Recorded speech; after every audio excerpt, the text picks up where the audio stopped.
everybody. Welcome to the show. I'm Sherry Schreiner. A couple of things I want to talk about today. You know, I've had the last 5 days from hell, literally. So this is like the first day I felt alive in the last 5, so kind of nice. You know, they really come down hard when you start revealing truths. And you deal with it. You pay for it. And, you know, everything they can think of to attack you with, they attack you with.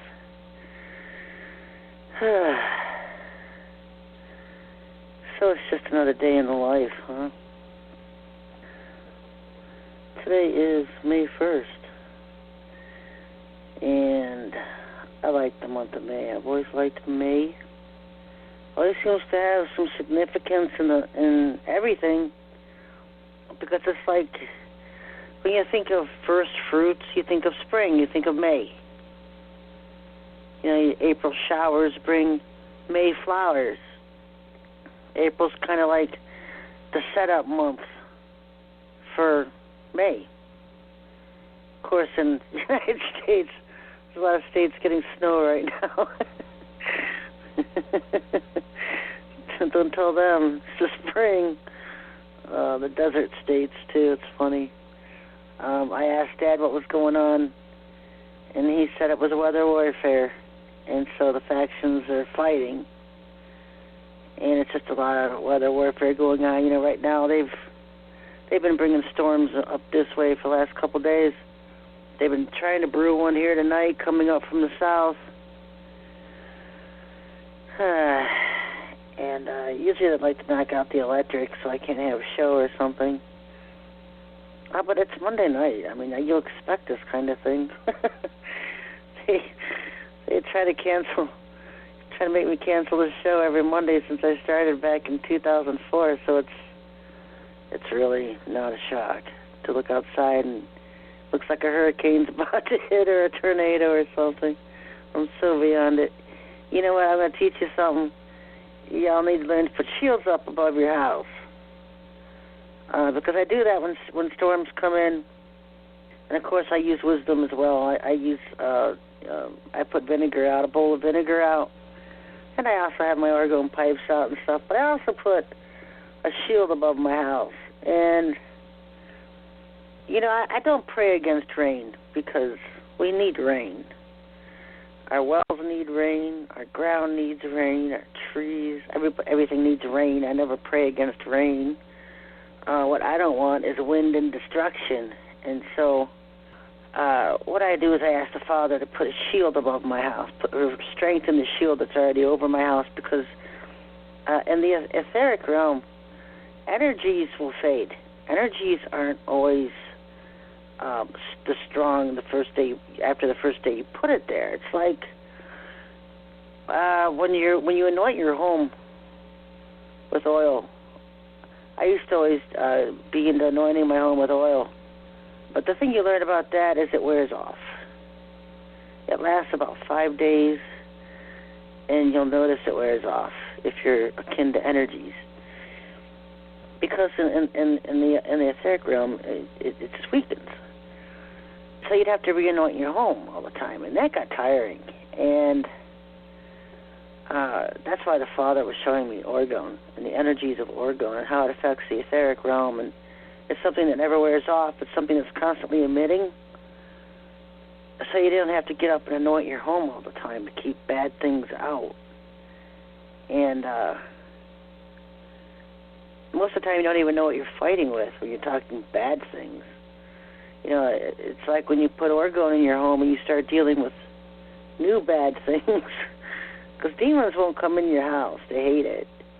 But then all of a sudden you start dealing with the invisible military. That's what I deal with a lot. Invisible people. Because I can sense when they're around. And, you know, orgone doesn't bother humans unless they're evil. And if they're already invisible in the etheric realm, I don't know how it affects regular humans in that realm. I know that demons hate it, the dead hate it, burns them, but they're live humans, they're not dead. So, but anyway, when you put a shield above your house, picture like a dome. Putting a dome from the back point of your property over your house to the front of your property. Ask the Father to start it from the back. Put the shield all the way over your house, your home, over to the front. Even if you live in an apartment building or a condo, you can do this. It doesn't matter what you live in. You can do this. Start from the back point, whatever's behind you, and ask them to put it over you and seal it to the front, and then seal down the sides. So just say, Father, I ask you to put a shield over my home, start it from the back of the property and over my house to the front, and seal down the sides. And you can ask him, make it 1,000 miles high, 100 miles wide, and make it impenetratable so that nothing can penetrate it. Lightning can't penetrate it. Plasma beams can't penetrate it. Technical weapons can't penetrate it. Nothing, anything that wants to harm me can't penetrate it. And keep the destructive winds out in a way.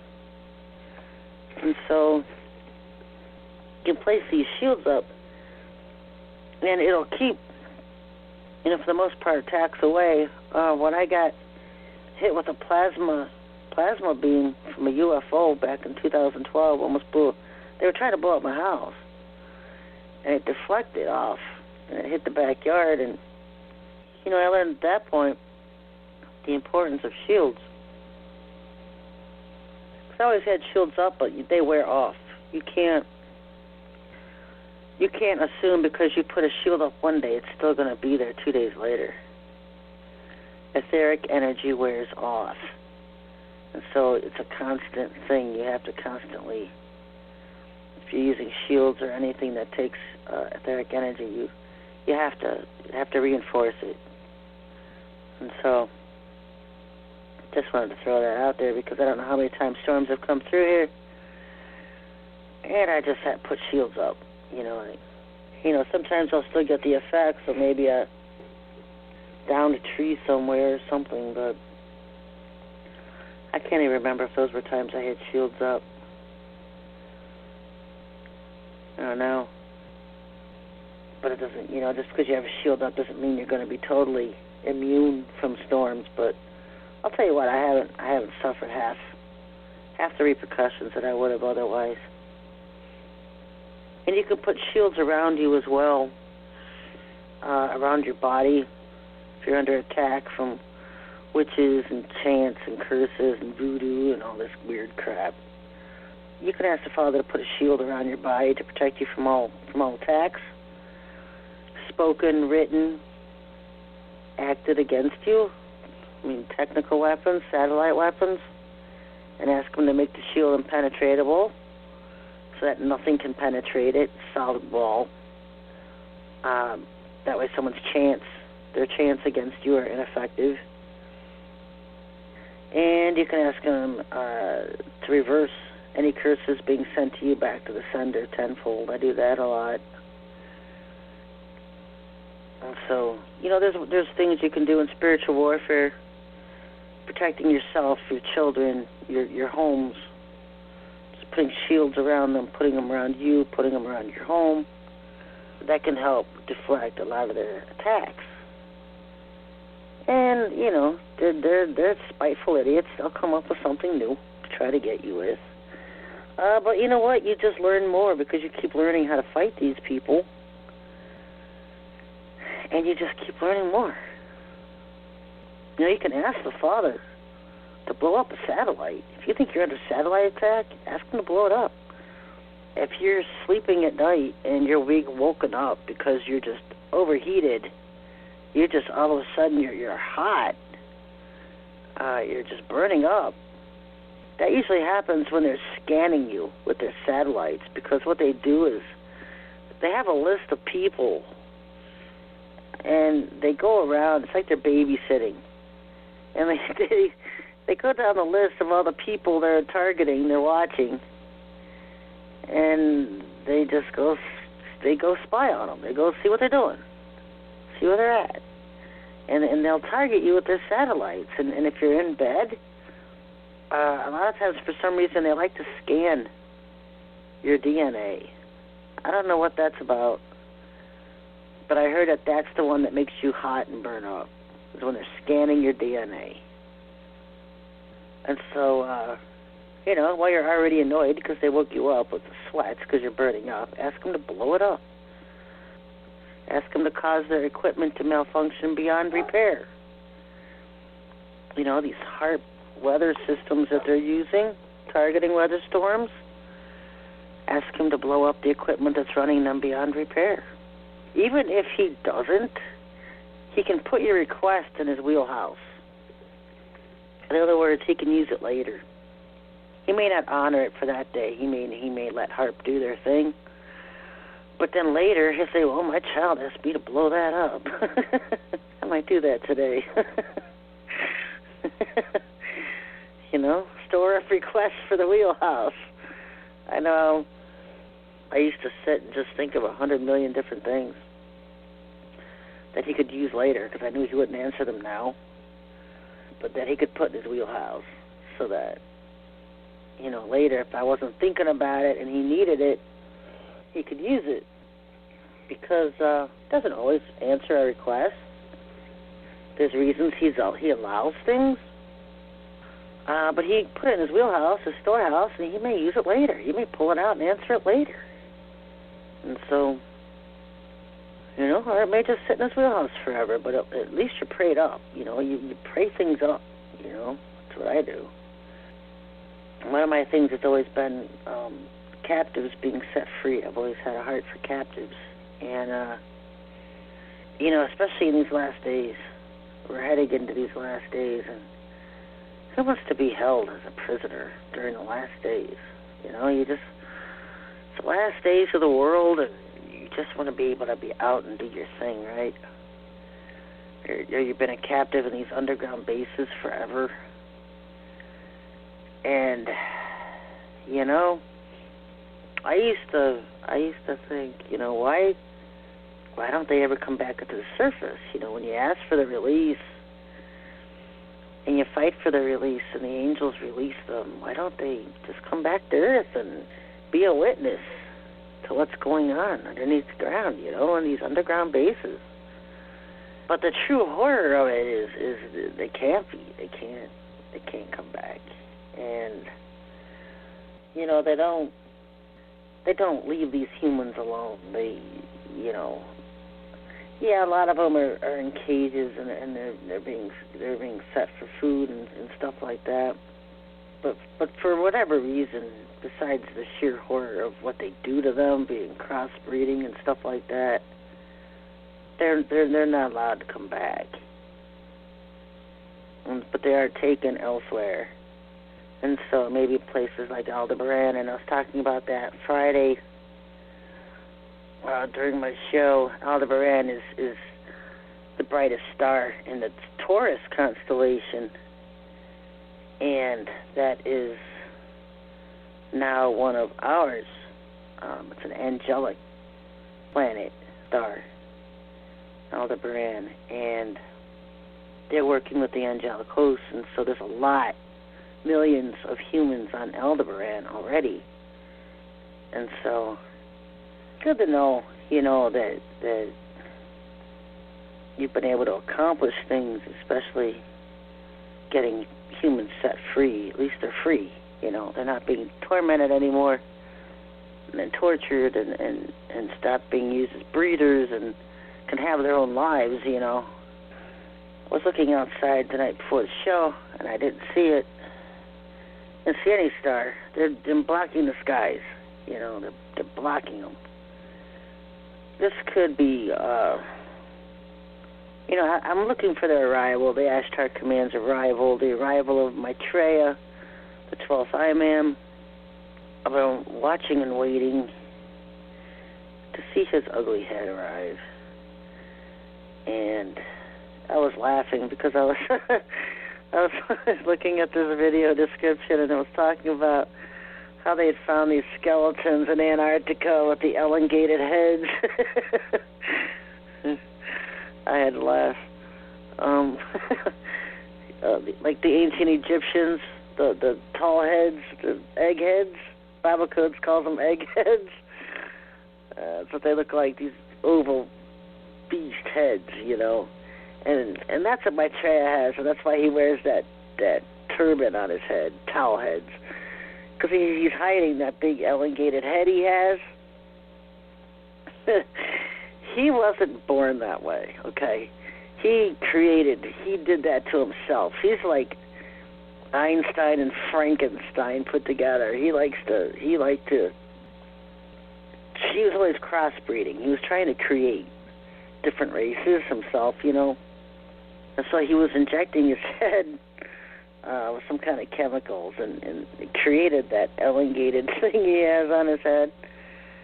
And he created a whole race of people like that, and he set them down in Egypt. Now, if you remember my show back in 2005, 2006, I was talking about the planet Mars and how all those elongated heads, they were Martians. I was talking about Egypt and how all those elongated things were actually from Mars. I'd seen that in the codes. And that's because Maitreya was living on Mars. And he ended up creating that whole race of elongated things and put them down here. And that's what we came to know as the Egyptians, the ancient Egyptians. And so it doesn't surprise me that they would find them in Antarctica. I mean, you know, they've been crossbreeding forever. It never stopped. It started as soon as they started coming back to Earth. You know, you look at the Neanderthal man and the caveman. Well, the blueprint for mankind is 11-22-33. 33 is the vertebrae and the spinal cord. And then 22 and 11, can't remember what those are. It would be in my transcribes. But that's the blueprint for mankind. And so they were trying to create their own human, their own Adam, their own man. And so they would create these Neanderthal what we call Neanderthals and cavemen and nomads. And they were just beings without souls. They were just creating Frankensteins because they don't have souls.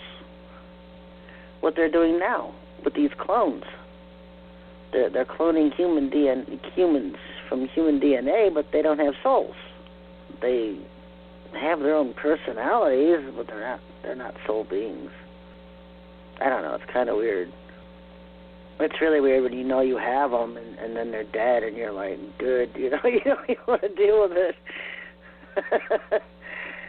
So I think that they've been playing this game for a long time, and they'll take people from the West and clone them and have them born in the East somewhere, and vice versa.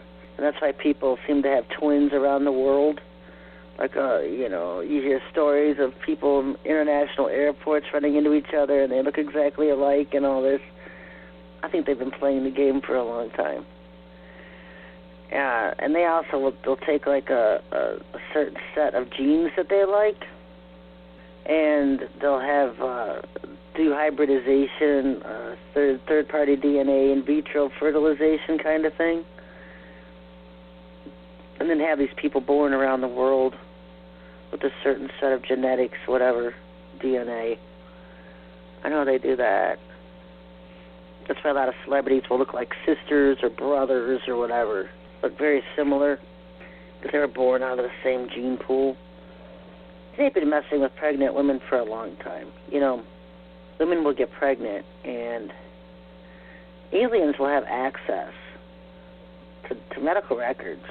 I don't know if doctors, put it some kind of file system, so-and-so is pregnant, and here's her address. But they target pregnant women, and a lot of pregnant women will tell you they see aliens in their room at night and stuff. That's because they're watching them, They can mess with your baby, your DNA. I mean, it's what they do, and somehow they do it. I don't know how. They just do it. They can impart some alien DNA into your baby or whatever you're carrying. You have no idea. Some women get pregnant by them. They're abducted out of their bed at night, they're impregnated in vitro, and they'll actually take your husband's sperm, they'll get it from him somehow, and then have yours, and then introduce third party, their own, into that mix, and then impregnate the woman, and she's pregnant, thinks she's just having her husband's kid. Weirder stuff happens. You ever have a kid, you don't know where it came from? Yeah, that's more than a joke. That could be partly reality, like, where'd that kid come from? You don't even act like any of us, More truth to the fact that things are happening. People aren't aware of it. It happened. I remember hearing years ago about other people in New York City that are abducted out of their apartments at night, especially in the higher floors. The higher you up are in buildings, UFOs can come right up to them. And they just would abduct people right out of their apartment buildings, out of their homes. So people would be out on their decks and go missing. Be missing for a couple hours, come back. Not remember where they were or how they have missing time. They do this stuff all the time, folks. What's even worse is that 1 million people a year go missing. 1 million people a year. Now, I remember back when I started sounding the alarms on the missing kids, the milk carton kids. It was 300,000, they said, a year. Well, now they're admitting to 1 million a year. People go missing. That's a lot of people, and no press coverage, nothing. So you can't, the media's complicit in keeping this stuff quiet. They don't want people freaking out that 1 million people are missing a year. That's a lot of people per state. You think about 48 states here. I know there's 50 states, but not here. It's Alaska and Hawaii. That's crazy. You don't want to think we're cattle? You don't want to think we're being picked off? Use this food as experiments, as someone's play toy. Yeah, I know sex rings are going and everything else. There's 1 million reasons people can disappear, but that's pretty freaky, don't you think? 1 million a year. If you don't think the Father's watching over you, think again. Think again. If you're listening to this show, the Father's been watching over you. I hate the hopeless factor, where they have all these technologies they use against humans, and we can't even see them. Can't see them, let alone know how to fight them. It's like we're fighting with blindfolds on, because you're fighting an invisible battle, and you're hoping somewhere in this invisibleness you're winning. Well, you can hold your own because you're still alive. It's just crazy. I can't wait till the veil is lifted. I say that, and then when the veil's lifted, everyone's going to be freaking out. Freaking out. You're going to be like, no, why did they say that? I don't want it lifted. I don't want to see this crap. Because when the veil's lifted, between the dimensions, you're going to be able to see them. See, right now it's an invisible world to us. When the veil is lifted, it's no longer invisible. So those shadow beings you see at the corner of your eye, and you're turning to look because you see something, but it's gone, and you're not sure what it is you saw, they won't be invisible anymore. They just won't be shadow beings. You're going to be seeing the stuff. And it's not pretty. They're not, there's nothing good about the other realms. If there was something good about them, then people wouldn't be freaked out and scared by them. We wouldn't have horror movies. We wouldn't have sci-fi movies. All this stuff is coming. The veil's going to be lifted. Oh, but hey, bring on the RV. Let's get rid of the IRS and let's rechange the federal treasury, and let's bring down healing and aging machines. Who wants to live forever in this crap? I wouldn't step in one if you paid me to. I don't want to live forever. I want to go home.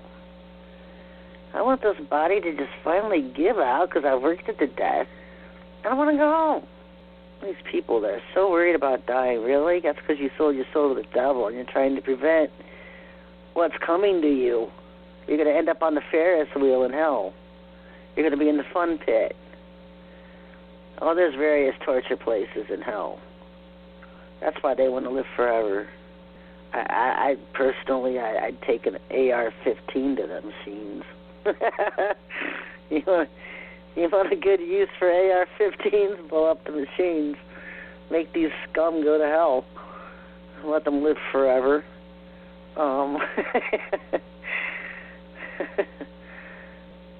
would like to feel better, but I wouldn't want their technology to do it.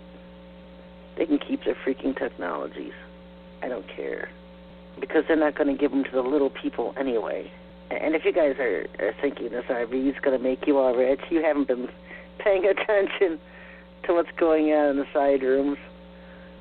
You know, the big guys have already exchanged their currencies.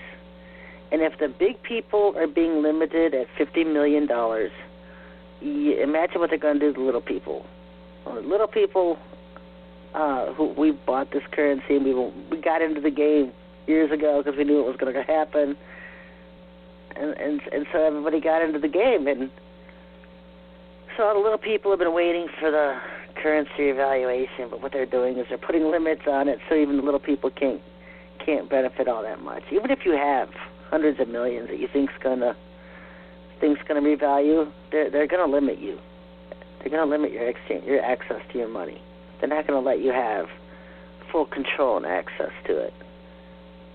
So word to the wise, instead of being the king on the block, break it up. Break it up amongst everyone you love and just let it go, because they're not going to let any one person have hundreds of millions of dollars. And then what they're going to do is they're going to switch it all to digital currency and demand that you get a chip to access it. So it's not worth selling your soul for, folks, because as soon as all this stuff comes to light, Nibiru is going to be coming. And I did an entire show on the horrors of Nibiru that are coming. That was totally destroyed and sabotaged. I never even could upload it. But the horrors of Nibiru, I may redo that one because nothing new under the sun. Nibiru has been by before. And there was a researcher who had collected all the information of what had happened last time it came through. And the stuff he was describing was stuff I've had visions of, I've had dreams of. Just fires everywhere from seemingly no source, just fires. There was no bombs going off, there was no planes overhead, just fires. And the ground being like sulfurous and just on fire. Like magnesium and sulfur and very hot. And not even the flame, just a red coal, hot,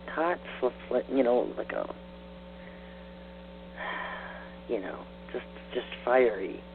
And these are the effects of Nibiru. It's actually an effect of Nibiru because there's some kind of black, I don't know what it is, some kind of stuff that comes off Nibiru. And it causes fires, and so that explained what I was seeing. In some of these visions I've had, things are going to get ugly, and everyone thinks it's going to get pretty, and it's not. So, I wanted to tell you something tonight, because this was an ancient. I've been doing a lot of teachings lately on Jews, on the Jewish breastplate, and the power of the stones that were used, gemstones. They all had different powers. And they all had different frequencies, and I was going to do a video on that until they about knocked me out with everything under the sun all week, and I haven't been able to move. So I haven't done that video yet. But this is another part of the customs, and it's called the Shema. Shema Yisrael, and that's the prayer of Israel. That's where they got the name from for that ship that the faggots use, Ashtar Command. They call it Shema. It's actually named after the Shema Yisrael, which is the prayer of Israel. It's a declaration of faith and allegiance to the Most High God. And you can see it in Deuteronomy 6:4-9. And it says, "Hear Israel, the Lord is our God, the Lord is one." Blessed be the name of his glorious kingdom forever and ever. And you shall love the Lord your God with all your heart and with all your soul and with all your might. And this was called the Shema Yisrael. And this was originally taught, the first prayer an Israeli was ever taught was this prayer. And it was to be said twice a day. And people would say it in the morning, and it would be the last thing they would say at night. They would pray the Shema prayer. And so I thought this was great because, you know, these are customs that have been lost to us. They've not been taught to us because Christians have refused to embrace their Jewishness. Yahushua was Jewish. The apostles were Jewish. We were to become adoptive. We were adopted by the Jews. And we were to embrace Jewishness. But Paul came along and said, oh, no, you don't have to know any of that stuff. That's Old Testament. We got the New Testament now. And he led everybody away from who they are and what they're supposed to embrace, and wanted everybody to adopt this Roman Catholicism crap and this pagan Christianity crap and Easter bunnies and Christmas trees and Sunday churches and churches with penises on top of them, steeples everywhere, and witches' hats, and just so much paganism. People don't know who they are. And we were supposed to be, we were adopted in. We were to become Jewish, to become like Yahushua. We were to become like they were, and adopt the same beliefs. And people don't. They think that we have some kind of apostate out, that we don't have to do anything that Yahushua told us to do. We don't have to follow any of his commandments, any of his appointed times, any of his feasts. We can just paint fertility eggs for Lilith and throw them out in the yard and fill them with candy, and our kids will think it's fun. Well, we can put Nimrod penis trees in our houses and decorate them and put lights on them, even though Jeremiah said not to, because only the heathen do that. People think they have an out to do anything they want to do. And they don't do what they're supposed to do. And then they wonder why they're not qualified to be raptured in one of the three groups that are taken off the earth. Well, I'm telling you why you're not going to qualify, because you're apostate. You're full of paganisms. So don't cry at anybody. Look at your own faith. You know, for years people have mocked me, they've hated me, they lie about me all over the internet. They put up web pages of pictures that aren't even me. They put up videos about things that aren't even concerning me, but put my name on them. And that's because I speak truth. I only hate those that are effective. So this is a prayer for those of you who are embracing who you are in Yahushua, not just the fact that he is our Messiah, but the fact that we are Israel. We are Israelite. We are embracing our Jewishness. And I'm not talking about Khazar, fake Jew, serpent seed line. I get it. I know all that. I'm talking about real Israel. And so I love this Shema prayer. Deuteronomy 6, 4-9. Hear Israel, the Lord is our God, the Lord is one. Blessed be the name of his glorious kingdom forever and ever. And you shall love the Lord your God with all your heart and with all your soul and with all your might. I wrote an article on this. It's on my website, SherryShriner.com. But you know what? You should write it down. You know, go to my website, SherryShriner.com. Go to my article section and look for my Shema Yisrael prayer, and write that little prayer down, and say it twice a day, in the morning and at night, because it keeps you in alignment with who you are in him. And I'll probably post that on my list after the show. I'm on Facebook. I'm on Yahoo Groups. I have an Oregon Warriors group on Yahoo Groups. I have a Sherry Shriner newsletter. I have a Sherry Shriner Yahoo group newsletter. And I've been trying to reach people in various different ways for years, because I know some people don't like listening to broadcasts, and I'm uploading videos of my shows. Some people aren't on Facebook, so I've always been on Yahoo. Some people don't like Yahoo, so I'm on Facebook. People are scattered everywhere. You're everywhere. So I have various ways of reaching you.